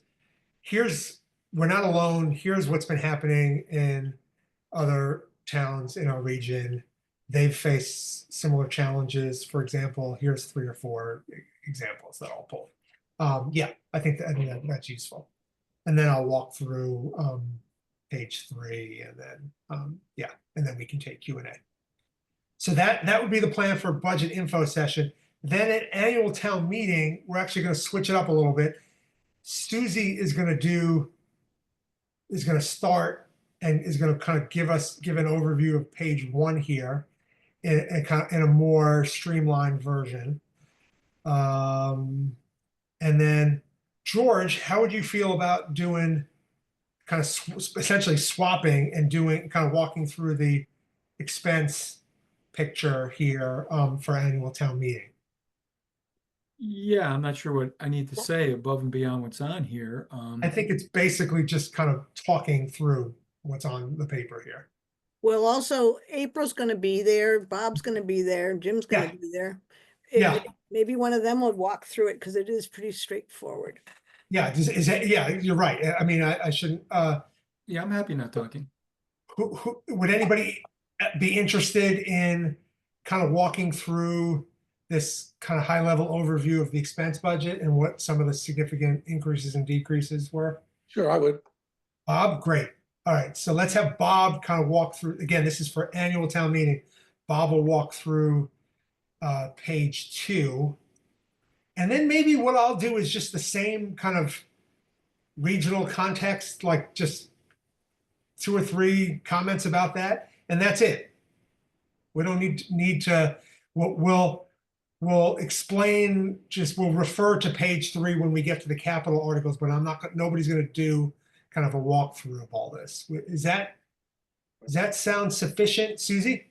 Yeah. I've been on this committee long enough to say, I can't believe I get mixed up between, to me, the budget is Mhm. actually the operating budget, but that's not true. There's the capital budget and Yeah. how we fund the capital budget and how that's a very significant piece of it. And in Mhm. this case, we have some use of our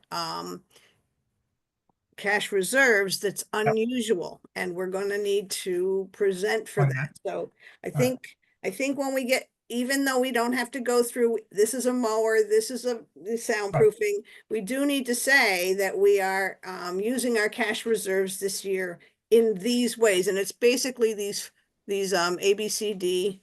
Yeah. E. So maybe that's what it is. Yeah, it's like we've got 5 capital projects. You see them listed here. You're going to hear about them shortly because there are warrant articles associated with each one. For all 5, the FinCom is recommending that we fund them if approved with free cash reserves. We have also, as a FinCom, are making the recommendation to utilize this amount of cash reserves for 4 items that are part of our operating budget. We have 2 reasons for doing that. One is that some of them are short-term, not ongoing expenses, and for a couple of the other ones, we're trying to smooth the impact to taxpayers of what are significant increases, and so we're using free cash for that purpose. And then do something similar with C and D, and then that's it. Yeah. Okay. Jim. Keep it short and sweet. And Short and sweet. and I think, and AJ, I think ending our presentation with your sort of overview of what's going on elsewhere and is a very good way to bring it all to a very satisfying conclusion. I think that's a very important thing to do. Okay. So that becomes the last. Yeah, the last thing to do. Yeah, Yeah, absolutely. That makes sense. Okay, George. Yeah, I think in that presentation, in that conversation, I think it's really important to talk about the regional schools and the funding, the lack of funding in the regional schools, and that is the heart of a lot of the problems in the 2.5 overrides that we're hearing. As far as this, Susie's point, yeah, we fund the operating budget, but the capital budget is just as big. It's certainly, when you go to town meetings, we spend more time on the capital items sometimes than the operating items.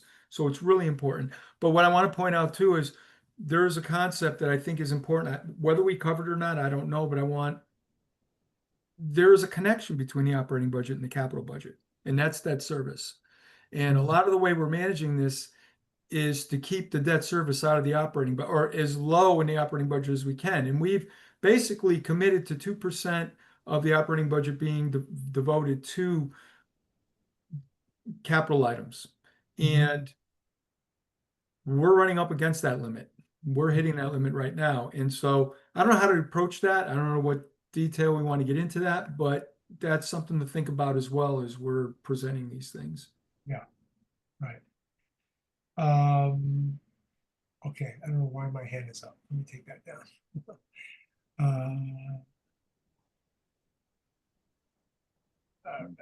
So do we want to have somebody sort of run through the use of of cash reserves for capital? And I mean, this is the one where we have to hit PFAS because that is a huge driver now and we're wrestling with it. Yeah. So, you know, do we have somebody that wants to cover basically so- four so without basically- detail? Yeah, so basically for, so I'm happy to do, but I'm also, unless there's somebody else, so they'll already have heard from Susie and Bob. I'm happy to talk about cash balances, cash reserves, and then these 4 groups of items that we have warrant articles for. All right, And where we expect, if we approve them all, what we expect to have for cash. You gotta watch out for me because I am gonna also make a reference to debt service in the operating budget, like I said earlier. okay, great. All right, so let's do that. So then for an annual town meeting, it's gonna be Susie, on page 1, handing it off to Bob to talk about expense budget. George, talk about capital budget and use of cash reserves, balances, assuming all these things are approved. And then I'll do a very brief kind of regional context, and that's it. Does that sound like a plan? Okay, Yep. all right. And I do think we need to say, we don't have to go over the detail in challenges and risks and opportunities, but we have to say, you know, we've had like 30 meetings by the time we get to town meeting. We say we're looking ahead as best we can, and this is uncertain terms, Yeah. times. Yep, And in fact, part of the reason, in my mind, one of the reasons we're using cash is there is the opportunity for future revenues, and that smoothing out process, we may be helped Yeah. by some revenues. Yep. And so we're anticipating that. Article in the paper today Yeah, I about saw it. Joe Comerford and Getting Blaze. the pilot. Yeah, the discrepancies in how pilot money is distributed in the state, it's glaring. And I don't see how the legislature can't provide more funds to Western Mass or Yeah, I shift think more we should. funds to Western Mass Yeah. in that Yeah. regard. I know that Comerford's office, because they talked about the select board meeting tonight, asked for a letter that Haley has drafted. So yeah, stuff, and that was specifically about the Quabbin bill, but yeah, stuff's out. Great. Yeah, both of those are real potential for us. Mhm. Bob, Yeah, one thing, I wonder if whether we put some $126,000 of cash against the operating budget that's on our paper here. Is that in our risks, in one of our risks, funding the operating budget with cash? Because it should be. I think that's an important thing for the I don't people to know. understand. I don't know if it's a risk, Bob, as much as we would say It's that not- we it's good. know What I was that talking we know, but we know that the rest of the health insurance piece is going to be a part of our driver for the FY27 budget. We know that, and so It's not a good practice to fund operating budgets with cash. That's what I that's was. right. Yeah, First no year I was question on- about it. So it's a risk. So we know very It's well not a that. risk. It's something we're doing. Okay, I call it a risk. I'd say that's a good word for it. It's not a good fiscal process, program But to what's do. the risk? I mean, next Risk year is that when taxes next year, go up by it's that gonna amount. land, we won't be funded, it'll be funded with the tax base. Won't be No, it funded. will be. We know that. We're easing in the health insurance. That's my point. We're planning on bringing the second half of that increase in to the budget next year. That's a given. But we are also, but there are other factors like we didn't want to hit it all at once in this year. And that was free the whole cash rationale. always, does increase year to year. And we don't expect as high of an increase in the regional school. I don't know, we do know that the risk is what's going to happen elsewhere. Yeah, all right. I think it's pretty clear that it's a risk, but It is a risk. it's not good fiscal. I think, Budgeting, it's not risk, none of this can be risk-free. I mean, there is a certain amount of unknown. All right, the other thing I was gonna bring up is that, you know, what Comerford was writing about in the paper is there's a sort of a final bill that's going to the state budget is being produced by Healy, and there's this money that's now gonna come out of this millionaire's tax, whatever, and everybody's putting riders on this bill. And our guy, Saunders is trying to do that for us. And there's a feeding frenzy going on down there in Beacon Hill, so hopefully we'll get some of the pie or the trough or whatever it is. But that's what they're trying to do at the moment. It's kind of a food fight down there. So, but as far as this putting cash to the budget, you know, I was opposed to that when we discussed it. I do know that we're required to pay the healthcare, and we're not going to negotiate the healthcare deal with the employees now. We're also required to pay the contract that was negotiated not by the finance committee, but by the school committee with the teachers, and the school budget reflects that. And also the regional school thing, we decided to take a hit. We decided to recommend that we take a hit because we were so committed to over the years to achieving the method of assessment that we think is the best and most equitable. So we can explain that to people, but it is also, we're taking a chance with putting cash there, because next year these items will come in their full blast and their second half. Healthcare is not going to get lower next year, George, right? No, we know it. And well, but it won't I mean, we're hopeful it's not going to go up another 20%. I hope not. Susie? and we're also working at making this presentation as short as possible. So unless there's questions off the floor, I feel like we have the information in our report, and we're going to try to present our report in as short a form as possible. And I actually think, looking back at the history of our town meeting presentations and the votes, it's been to support the budget, and we are very cognizant of our responsibility to bring this to them. George? One small point about what Bob was saying, just remember, the health insurance is 50,000, the regional school is 34. And then the other two items are really not recurring accounts. So it's not the whole 126 that we're trying to prop the budget up. We are propping it up at 126, but we know we're going to get reimbursed for most of the, for the $8,000 for veterans. And we know that at some point the elementary school speds cost is going to, the out of placement that we're currently experience is going to go out. So it's not the full 126 that's the risk that you're referring to. You're right. It's still a decent number. It's 80,000, right? It's Yeah, it is. 84,000. Thanks. Okay. All right. I think we have a plan. So let's see. Is there anything else we need to talk about tonight? I know, Susie, you had shared your exhibit. So yeah, but why don't you tell us what would be helpful? Yeah, so basically 6-foot pie charts of revenue and expense. I sent you a photograph of the mock-up that I did here. Included is the numbers of volunteers that make this government work, because I don't think people realize that we have a lot of donated time and energy that keeps us from having to spend.